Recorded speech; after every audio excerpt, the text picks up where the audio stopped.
Welcome back to CBS News 24/7. I'm Reed Cowan. So after nearly a week of a multi-state manhunt, police caught and cuffed 26-year-old Luigi Mangione. You see him right there on the photo behind me. He is charged with the murder of UnitedHealthcare CEO Brian Thompson. We've got new police body camera showing the moments authorities confronted him in that McDonald's in Altoona, Pennsylvania. One with a mask on, then he's told, take your mask off. He did. He was asked in that moment if he was recently in New York City. Police say with asking that question, he began to shake. New video to our monitors shows Mangione making a very fast entry headed towards a courthouse. He will now face extradition hearings to come to New York to face charges. So let's talk about the evidence that New York authorities will use to build their case against him. A ghost gun, fake IDs, a U.S. passport, and a 3-page written document expressing ill will toward corporate America. So let's go live to Anna Schechter, CBS News senior coordinating producer with the Crime and Public Safety Unit. Anna, they got him. In about 30 minutes, we understand his extradition hearing begins. What can we expect to happen in that extradition hearing? Well, hey, Reed, we do expect him to be present there in court in Pennsylvania. No cameras in court, so we all won't see him, but he will be there. And a couple of things could happen. He could fight extradition to New York. That will kind of delay things a little bit. And if he doesn't, then things could move very, very quickly where the U.S. Marshals get involved and there's an arrangement for transportation to him.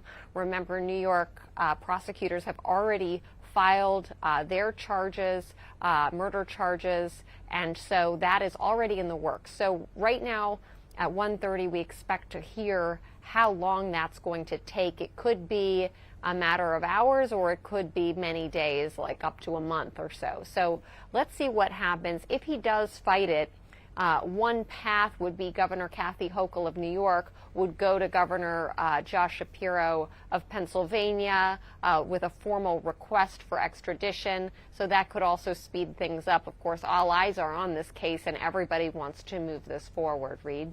Right, that extradition hearing about to start in about 28 minutes. So let's talk about the evidence that New York prosecutors will use against him, most specifically that 3-page document. We understand it was handwritten in his own voice. How will they use that against him?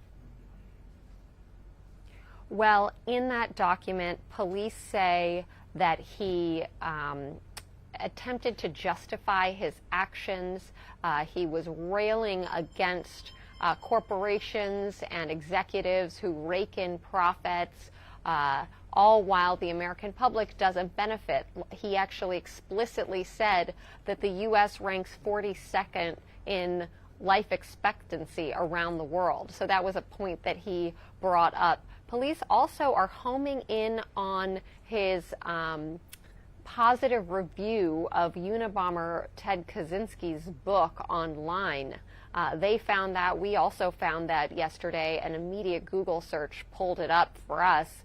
But in police documents, they point to that as speaking to motive. So right now, police and the Manhattan District Attorney's Office, they are building their case as we are sitting here today, including all of that evidence, the clothing that was worn by the shooter that he had on his person, the ghost gun, the silencer.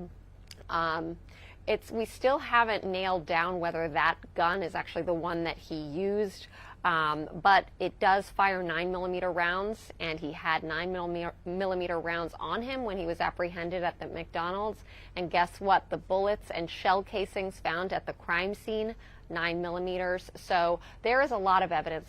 Also, he had the same fake New Jersey driver's license. He presented that to the police who apprehended him, and that's the same fake license that he used to check into the hostel in New York City on the Upper West Side before he allegedly committed the crime. Reed? And let's talk about that ghost gun. We know that he had some deep understanding of tech.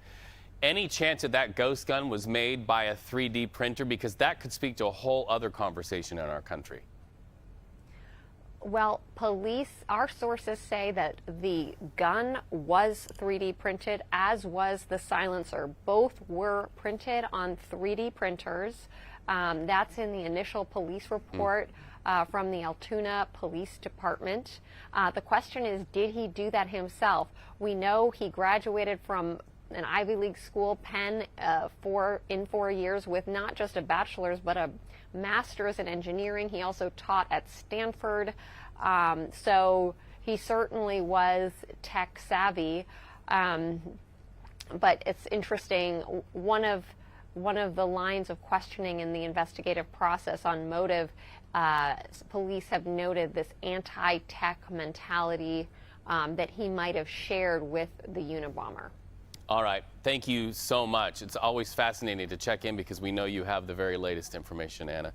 We appreciate the conversation here on CBS News 24/7. President-elect Donald Trump's pick to lead the nation's top post back on the Hill for another day. So some of the names courting lawmakers, of course, we know Pete Hegseth, he's back. He's the man up for defense secretary. Kash Patel, the intended nominee for FBI director, and Linda McMahon, the woman Trump wants to lead the Department of Education. So earlier today, our CBS News congressional correspondent Scott MacFarlane got a chance to catch up with Pete Hegseth about a key meeting with Republican Senator Joni Ernst. Listen. Hey, Mr. Hegseth, how impactful was that statement from Senator Ernst on your candidacy? Well, we are grateful that she said she's going to support us through that process, and it's what we talked about. And it's been substantive, been meaningful, and her background is significant on all these issues, and I welcome all the conversations.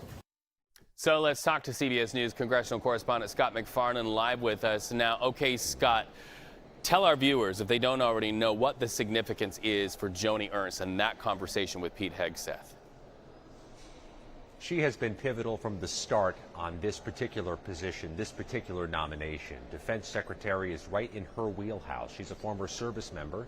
She has huge impact on issues involving the military, and she had a past in which she said she was victimized by sexual misconduct during her service days. Pete Hegseth is coming here with allegations of sex misconduct that he denies. She's had 2 meetings with Hegseth already. That's noteworthy because he hasn't even met with much of the U.S. Senate yet. And she walked out of that second meeting, instead of equivocating, as she had the first time, saying she will now support him through this process of confirmation. Doesn't mean she's going to vote for him, but that is an indication things are moving in the right direction for Pete Hegseth. To be clear, Reed, these confirmation hearings are still more than a month away. This is a political marathon, but because of what Joni Ernst said, Pete Hegseth might feel like he's not running uphill at this mile marker.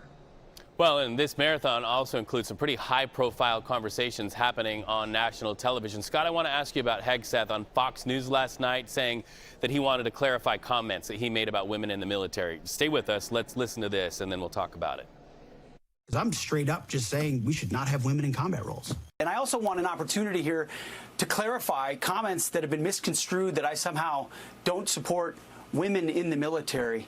Some of our greatest warriors, our best warriors out there are women who serve, raise their right hand to defend this country and love our nation, want to defend that flag, and they do it every single day around the globe. So I'm not presuming anything, but after President Trump asked me to be his Secretary of Defense, should I get the opportunity to do that, I look forward to being a secretary for all our warriors, men and women, for the amazing contributions they make in our military. So, Scott, that first soundbite we aired is what he said months ago, now what he is currently saying. This is coming after Senator Ernst of Iowa, who is that Army veteran herself, says she wants to hear more from Hegseth about his views about women in the military. How do you read that contrast and that change? Yeah, there's certainly a pivot, right, between the position of a few months ago and seemingly the position of this week, now that he is trying to court votes, now that he is the nominee to be Defense Secretary. But you can make bank if you wager that he's asked these questions during confirmation hearings. I mean, he's going to get that question point blank. Right. Would you allow women to serve in combat roles? Would you not? He's going to have to make a declarative answer right then and there before he gets votes. So there may be a back and forth. There may be an argument about which position he's more strongly aligned with. He will have to be strongly aligned with one of those positions at the dais when he's questioned formally by senators in January. I think you are exactly right. Money could be put on it. So let's talk about another of the president-elect's picks, Kash Patel. He held a second meeting today, Senator John Cornyn. What do we know about his path to confirmation, Scott? It's really striking because Kash Patel comes in here with no shortage of controversial positions. He was somebody articulating Donald Trump's baseless claims of 2020 election fraud. He was somebody who ascended very rapidly during the final weeks of the Trump presidency before January 6th. Kash Patel comes with a number of detractors who say he's too aligned with Trump to be an independent voice at the FBI. And he once said he'd like to turn the FBI headquarters into a museum and shut it down. As he has these meetings, though, I'm not hearing any vocal opposition from Republicans. In fact, John Cornyn, who you just mentioned, Reed, walked out of yesterday's meeting and told me that he thinks that talk of shutting down the FBI headquarters is hyperbole, and that so far, Kash Patel is acquitting himself quite well. We'll wait to see what the reaction is, Reed, when Kash Patel meets with some of the more moderate, potentially softer votes in the Republican conference among senators, those who've defied Trump in the past. We'll see what Lisa Murkowski of Alaska, Susan Collins of Maine, maybe Mitch McConnell have to say after they meet with Patel. That will be fascinating, right. Shifting gears now to some other news on Capitol Hill, a hearing on the president-elect's mass deportation plan. What's happening there? Can you walk us through that, Scott? Yeah, this is going to be not only a first-day issue, according to President-elect Trump, but Congress seems keen on moving swiftly on border legislation. Perhaps the first thing they do out of the gates when Republicans take over the U.S. Senate and maintain control of the U.S. House. How much money is that going to cost? It's going to cost money. How much are they willing to set aside? What rules, regulations have to change to execute a mass deportation, which some detractors say sounds more like fan fiction than reality, to deport hundreds of thousands, if not millions of people in short order? Watch to see what Democrats do in the final minutes, final hours, and final days of their majority in the U.S. Senate, perhaps to try to insulate some of what's going to happen when Donald Trump takes office on January 20th. CBS News congressional correspondent Scott MacFarlane, thank you so much for talking to us. We'll see you back here on the stream tomorrow. All right, when we come back, we'll take you back out west. Malibu Canyon on fire. Students at one university told to shelter in place. Other people close to that university, they are evacuating these very narrow roads. More on this wildfire, a December wildfire at that, when we come back.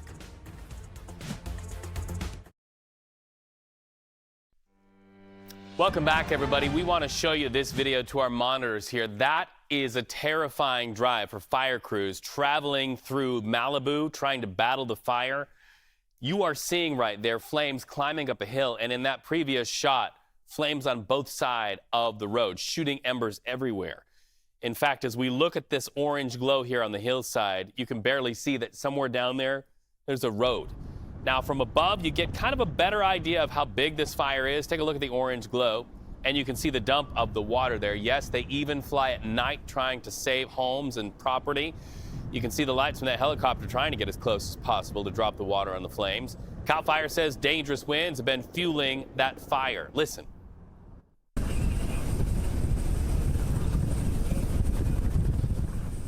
Sounds like the inside of a vacuum cleaner, right? You can get a better idea of just how strong those winds are, but you can even close your eyes and hear it. These two firefighters appear to be talking strategy on how to tackle the flames.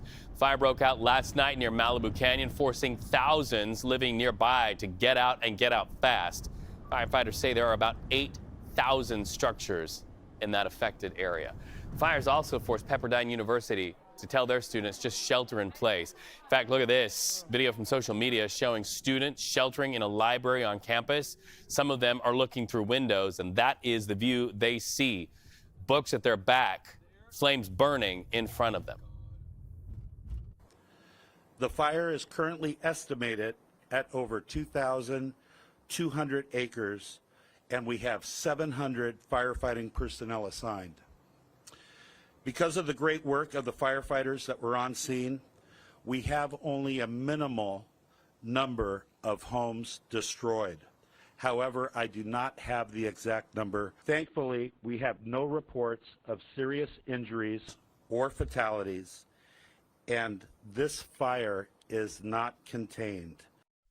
So this map shows where the current evacuations are. The areas shaded in red are evacuation orders. That is where Pepperdine University is located, and the areas in yellow are evacuation warnings. Let's now go to CBS News Los Angeles coverage where almost as soon as the fire started, the city was activated. We'd been in prior prep for events just like this. We'd had the broad fire a few weeks ago, and our EOC was activated for that. We were activating the Emergency Operations Center, and the fire quickly came straight toward the City Hall area. And I wasn't there, but we were in close contact with all of our staff, and they had to move to first one place, then another, and now they're out of Calabasas. But it was a long night. I know our city staff has been working long hours, just like all the law enforcement and fire people, and we're trying to get a handle on this, and thankfully no one's been hurt that we're aware of, no loss of life, and it's been a long night, let's put it that way. Yeah, and really good news about the people being safe, at least. We did see some structures burning. Do we know anything about that? We heard in the briefing that it was a minimal loss of property and structures, but do we know anything about the homes that have burned?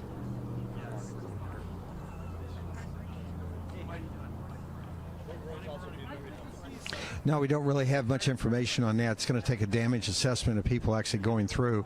And as you can imagine, the priority is to get the fire out, protect people, and take care of that. And we'll come back and count losses later. But right now, it's all about trying to protect people's lives and personal property.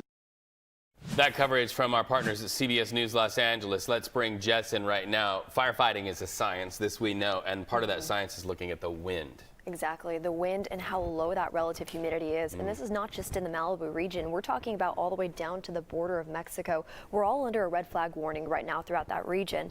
And so as we take a look at the conditions, last night there were reports up to around 93-mile-per-hour winds just throughout those mountains. And you stretch all the way down into these communities. Now we're under air quality alerts and high wind warnings that are also going to last into the evening hours tonight, as well as that red flag warning that's now extended until the forecasted hours late tomorrow night. Here's what's happening right now. The winds are about to shift significantly, and as you take a look behind me in just a second, you'll see those winds still pushing offshore right now. Not sure why it's not pulling up just yet, but those winds are still pushing offshore, gusting anywhere up to around 30 to 40 miles per hour, but they are going to start shifting, moving in from the north as we head into the overnight hours tonight, early morning hours tomorrow. And it's important to note that because that smoke at the surface level will start sweeping its way into Los Angeles, stretched all the way down into Long Beach, Downey and Pasadena as well. So the system that's driving in these strong Santa Ana winds, it's very similar to the one that brought in the fire weather conditions for the mountain fire that happened in the beginning of November. We're seeing similar conditions right now through the exact same region into the overnight hours tonight, which makes it really hard for those boots on the ground to continue to fight this fire. We've been seeing wind gusts up to around 80 miles per hour, but last night we even checked near Magic Mountain, 93-mile-per-hour wind gusts were forecasted, and it happened. And we continue to watch this into the afternoon hours today as the boots are on the ground, and as you continue to see all that coverage from the air too, with the helicopters helping. Now into the overnight hours tonight, we'll watch the winds die down and shift just a little bit, but the red flag warning still lasts until afternoon and evening hours tomorrow night. And taking a look at the fire weather outlook, this highlights communities that are in that critical to extreme areas, and that's included, or what's included in that is the Santa Clarita area, Ventura, and where the Franklin fire is at. It's right in the center of that. So we're going to talk more about this coming up in a bit, but for now, over to you, Reed. All right, Jess, thank you so much. We are waiting an extradition hearing for the man who is accused in that UnitedHealthcare CEO shooting. We'll be right back.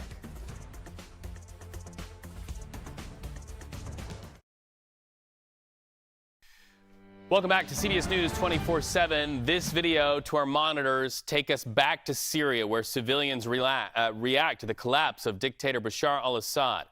In the capital Damascus, we see Syrians, there they are, tearing down a poster of Assad and trying to knock over the statue of Assad's father.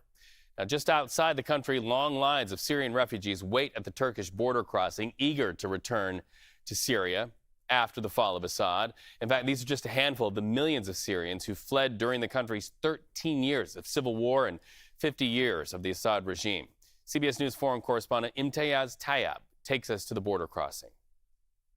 Well, I'm here at the Turkish-Syrian border. Just beyond that crossing over there is Syria, a Syria not led by Bashar al-Assad. And you can see here These are Syrian refugees who have been living in Turkey. There's around 3 million living in Turkey, and you can see they have suitcases, they have bags. They're going back to Syria, back to a country which has been shattered in 14 years, nearly 14 years of civil war, going back to an uncertain future.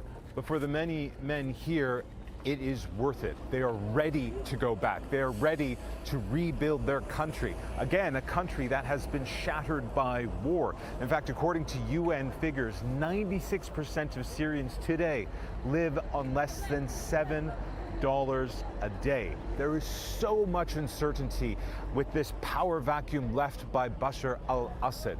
What is this country going to be like? But for these Syrian refugees who for so long have been away from their homes, it is a risk they're willing to take to go back to a country which is no longer led by a dictator. Back to you. Well, the fall of Assad's regime is also giving new hope to the parents of Austin Tice. He is the American journalist who went missing in Syria more than a decade ago. President Joe Biden says he believes Austin Tice is still alive in Syria, though he admitted there's no direct evidence that he is alive. Mark and Deborah Tice hope to bring their son home. We got a chance to hear from them. Listen. Well, we know that the new authorities in Damascus have been going through the locations where they know prisoners have been held, have been releasing them as they, get into these locations. And they've been focusing, as we understand, on those who are in the most dire circumstances, for instance, where they don't have access to food, water, and even the air supply might be low. So, it's completely understandable that, they didn't hop on and find Austin first. A lot of people were in much, more serious conditions than he is. But we're confident that, one of those doors is going to be open and Austin's going to come out. We hope for their sake that that happens. In a statement, the FBI says they remain committed to bringing Austin Tice home to his family. Well, the former CEO of Abercrombie & Fitch expected in court on sex trafficking charges. His name is Mike Jeffries, and he's accused of orchestrating a sex trafficking and prostitution scheme. Prosecutors allege Jeffries, his partner, and a third man abused and exploited young men, all of whom wanted to be models between 2008 and 2015. Jeffries, for his part, says he's not guilty. In San Francisco, no verdict yet in the murder trial of the man accused of killing Cash App founder Bob Lee. Nima Momeni is the man accused, and he and his attorneys now are on day 4 of verdict watch in that case. So his attorneys argue that he killed Bob Lee in self-defense. There is a ticking clock to this story that's quite fascinating. No verdict by Thursday, and the judge in the case says jurors will be given the choice to return to their lives and be replaced by alternates. Now, if that happens, deliberations would have to restart with the alternates. To Brazil now, and word that country's president, Lula, underwent surgery for bleeding on his brain after an MRI detected a hemorrhage. Doctors believe this is in connection to a fall he suffered at his home in October. He's in stable condition, recovering in a hospital. When we come back, more on what is happening with Mr. Mangione here, seen there in a jail photograph. In 1 minute, he is expected to walk into a courtroom in Pennsylvania for an extradition hearing. New York authorities want him. If he fights extradition, he could end up in Pennsylvania for a month or maybe more, maybe trigger a conversation between the governors of Pennsylvania and New York. If he does not fight it, Mr. Mangione could be in bed behind bars in New York within hours. You're watching CBS News 24/7. We're back after the break.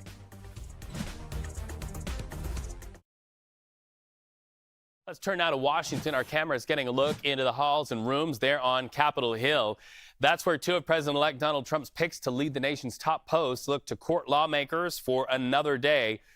This is, as our congressional correspondent Scott McFarland said, a marathon to confirmation. So on the left, you see Kash Patel up for the job of FBI director. And then on the right, you see Pete Hegseth. He's an embattled candidate at that, up for the role of defense secretary.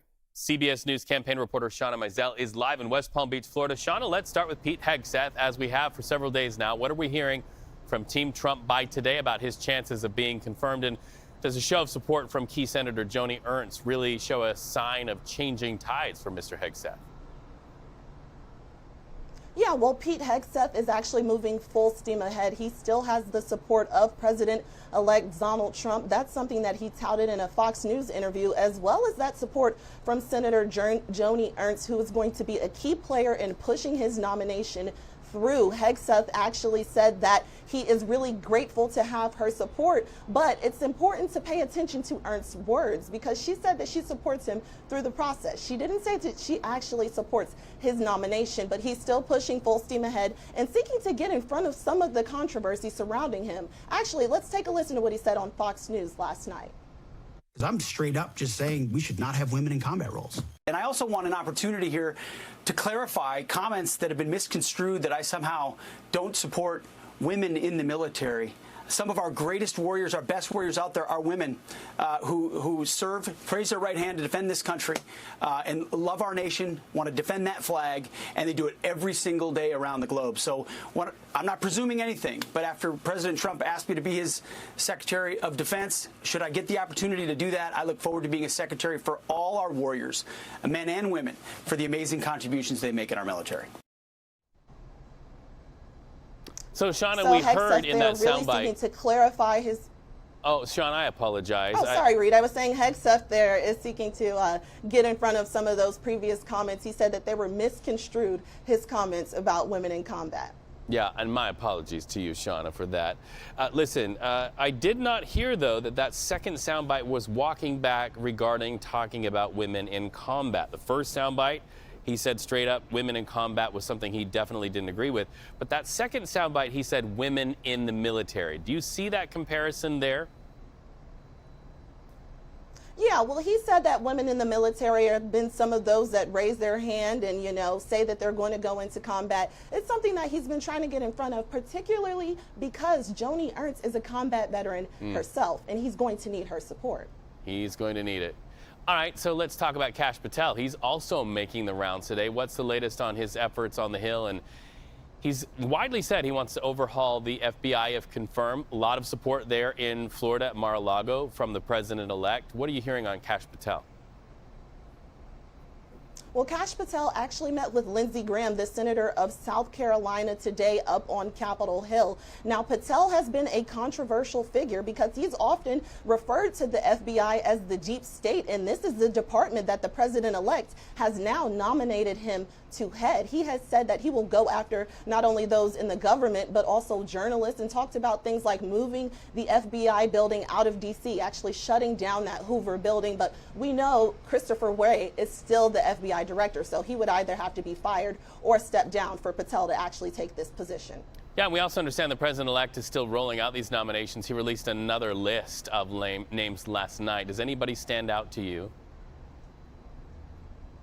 Well, President Trump, as he usually does, rolled out a list of names via Truth Social last night. He tapped a few people that he expressed support and nominated for via Truth Social, but the name that actually stood out is going to be Harmeet Dillon. Now, Dillon is known because she had an unsuccessful bid to chair the Republican National Committee. Trump on Truth Social saying that he would like to nominate her as Assistant Attorney General to head the Civil Rights Department at the Department of Justice. Now, Dillon is a California Republican who founded her own law firm, and in addition to that, she was involved in lawsuits in the state of California surrounding coronavirus regulations during the pandemic. Reed? All right, fascinating to see the biographies of those the president-elect is sending towards confirmation. Shauna, thank you so much for talking to me. And by the way, next time you see me, you owe me a toe stomp for stepping on you, my friend. I have it coming. You have a good day. Now this.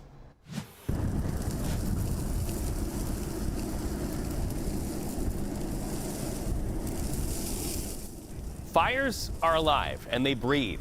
And that's what it sounds like when a fire is breathing. That's the sound of that raging wildfire in Malibu, close to the homes at Pepperdine University. That fire broke out last night at 10:45 in Malibu Canyon, and quickly people knew what to do. They started to evacuate. We know a lot of you are asking about the young people sheltering in place at Pepperdine University. That continues right now. Now, other schools in the area in Malibu, they're just closed until further notice.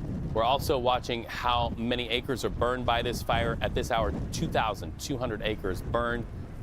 Officials there just saying no containment at all. CBS News Los Angeles' Tina Patel spoke to a woman who escaped but tragically had to leave her horses behind in the flames. Everything was okay. I thought everything was fine. You know, I just came back with a Christmas tree at 10 o'clock from Agora, and then midnight, I hear all these helicopters, and I thought it was from the Navy base or something, and it come out, and the whole mountain all around us, everything was engulfed. And I got everybody up and out of the house and tried to stay back and save the horses. About 2 horses that I left in there. I know the house is gone. I went back in there and to try to find the horses, but it was too dangerous. We had to just get out of there as quickly as we could and follow the sheriffs out. And I was able to save 1 horse. I got the family out of the house. All right, we're hearing house is gone, and that is just so tragic and punctuates why so many people in California have those things called go bags. You have to grab your bag and go at any moment. Exactly. And, you know, they've been under red flag warning conditions. And as we take a look behind me, I'm actually going to zoom out just a little bit so you can see this. Where we're at right now with this red flag warning, we're in the middle of it, and it lasts until late evening hours tomorrow night. The Franklin fire was just an example of the conditions that we were already seeing. Those strong Santa Ana winds pushing offshore, low relative humidity, and that lasts into the overnight hours tonight. But the winds are about to start changing directions, starting to push in from the north as we head into the forecasted hours tomorrow into the afternoon, and that's actually going to bring in all that surface smoke close to Los Angeles, stretched all the way down into Long Beach too. So this red flag warning remains in effect right now, with the acreage still at 2,200 acres with no containment so far. Back to you. All right, Jess, so we want to show our viewers something that is happening as we speak. Of course, breaking news. We have been talking about that extradition hearing for Luigi Mangione. There he is walking into his hearing, and you're seeing, we're not able to tell you what he said, but he turned around and shouted as he went into those doors out of that police cruiser. So going in for that extradition hearing, Luigi Mangione, and cameras pointed at him, and he turned around and had some things to say. Producer, what are you saying, Jennifer? We're going to re-rack it and show you that one more time, because I thought that was really a moment that was something to pay attention to. As soon as we get that re-racked, we're going to show you. But that extradition hearing was scheduled for 1:30 p.m. Eastern time. Okay, so this is it. Watch. Luigi Mangione gets out of that sheriff's car. And an insult to the intelligence of the American people and the lived experience. Hard to make out what he says, but I heard intelligence of the American people among the words that he yelled there at the cameras. And so, once again, to go back to what I was saying, that extradition hearing, which will take into account whether Luigi Mangione waives extradition and just goes to New York to face that charge of second-degree murder, or whether he fights extradition, that is what he was going to. And there it is again. And an insult to the intelligence of the American people and the lived experience. Intelligence of the American people, this is extremely serious. So, like we heard about that 3-page document that was found on him when he was arrested at that McDonald's in Altoona, Pennsylvania, he has definitely a point of view and something to say. And we anticipate that this could be a very fiery extradition hearing if that video before, when he went into that extradition hearing, has anything to say about his mental state, about what he has to say. So we're going to continue watching that. We expect a headline within this hour whether Luigi Mangione, now charged with the murder of that CEO of UnitedHealthcare, will waive extradition and get a fast track back to New York City to face a judge there, or if he's going to fight it. More news on CBS News 24/7. Video like you just saw comes in on our monitors. Breaking news. That's what this broadcast is all about. We'll continue on the other side of the break. Canadian Prime Minister Justin Trudeau, in a speech yesterday, promised to retaliate if the U.S. imposes tariffs on goods from Canada. Trudeau said people in America were, quote, beginning to wake up to the reality that tariffs on everything from Canada would make life a lot more expensive, close quote. Now, early this morning, Mr. Trump responded in a pointed Truth Social post saying it was a pleasure to have dinner the other night with Governor Justin Trudeau of the great state of Canada. Trump then said he looks forward to talking more about tariffs with Justin Trudeau. CBS News Money Watch correspondent Kelly O'Grady joins us now. Kelly, how will this play out to our wallets? That's what we really want to know. Your wallets, my wallet, and the people who are watching. Yeah, so look, if the United States does impose a 25% tariff when Trump takes office, it is going to make things more expensive. You think about the things that we get from Canada: steel, aluminum, lumber. A lot of the cars that we buy are assembled in Canada or Mexico before they make their way to the United States. I think what's really interesting here is when President-elect Trump had first posted all of this on social media, we saw Prime Minister Trudeau come to the table. He flew down to Mar-a-Lago. They had a discussion, and you and I were talking about this, Reed. We were saying, oh, wow, this does look potentially like this negotiating tactic of threatening tariffs could be working. But now you're starting to see that tit for tat. If you do this, we're going to slap retaliatory tariffs. And we saw this under Trump's first administration. The Canadians used very targeted political tariffs. They went after certain industries that were very important to politicians within President-elect Trump's sphere of influence. And they did that in order to try and put pressure on him of, hey, let's not do this. So I think we're starting to see the beginning of that tit for tat trade war. If it does happen, it's not very good for our wallets, Reed. Well, and it sounds like Justin Trudeau is banking on this not working and perhaps being a little bit of political blowback for the president-elect before he even takes the oath of office. I want to ask you about something that Google has developed. It looks like they developed a microchip that is at least as smart as Kelly O'Grady. Tell us about that quantum computer chip, my friend. Oh, my goodness. Way smarter. How smart? OK, so this is really crazy, Reed. It passed a test. It solved a computing problem that in under 5 minutes that would have taken a regular computer 10 septillion years to do that. And just to put that in context, that is 10 with 24 zeros behind it. That is longer than the entirety of the history of the universe. So this is a very smart computer. What does this all mean? This is really great for Google as they try to one-up IBM, Microsoft, Intel in this quantum tech world. What does it mean for us if you get to the point where these companies are able to use these chips, this Willow chip? They're going to be able to solve things like more efficient electric vehicle batteries, design new medicines. It's just a lot of computing power that humans and regular computers can't do right now in a very short amount of time. And that is a huge breakthrough for science, Reed. And think about the investments that people would want to make on such a chip, putting their money on that technology. That's a whole other conversation. So, Kelly, I want to ask you about another thing. It's a big development in big tech. OpenAI, of course, we know the artificial intelligence company behind ChatGPT. They just launched a new AI tool. It's called Sora. Am I saying that correctly? It converts text to video. What do you know about that? And what does it mean to the future of the AI race? So this is the next evolution of the AI chatbot. ChatGPT, of course, is OpenAI's one. And the idea is you or I, we could go type in, I want to see Reed and Kelly in a video going shopping at the mall, okay? And then in, mere milliseconds, it's going to put out this video for you, up to 20 seconds of video that would show something like that, and you can refine it with text. Now, you have to pay for it in order to get access to this feature. That's the beginning part. But there are some safety protocols behind this. If you're going to put text or any images into Sora, you have to testify that it is not showing anyone under the age of 18, no violent or explicit content, because, of course, they don't want that out there. But, Reed, I have been talking to a number of folks in the space about Sora, and the fear is, well, even though these images and these videos are going to be watermarked, indicating they're AI generated, that you could see something out there that goes viral on social media that is just simply not real. So there's always those safeguards that you have to think of as well. My goodness, from Hey Siri to Hey Sora. Hey Sora, show Reed Cowan with the abs of a 20-year-old. Somebody do that for me. Kelly O'Grady, CBS News Money Watch correspondent. You laugh, my friend. Okay, I know. Thank you so much for talking to me. Great to see you, Kelly, as always.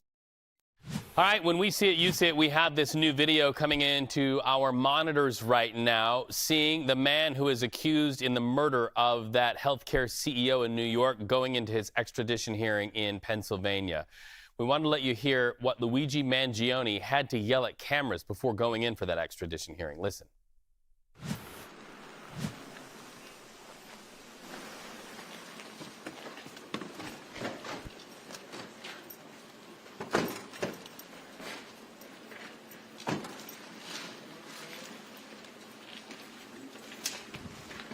Luigi, you doing it?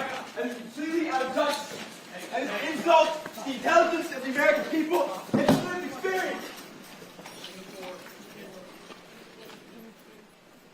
An insult to the intelligence of the American people. It's very serious. Those are the words of the man who is now accused of standing on a Manhattan street and pointing a ghost gun at the back of the CEO of one of the largest health insurance companies in the United States and taking his life with a bullet. He's in an extradition hearing right now. CBS News has cameras outside of that extradition hearing. And as soon as we know whether he waives extradition to go to New York or fights it, we will let you know. Thank you so much for watching.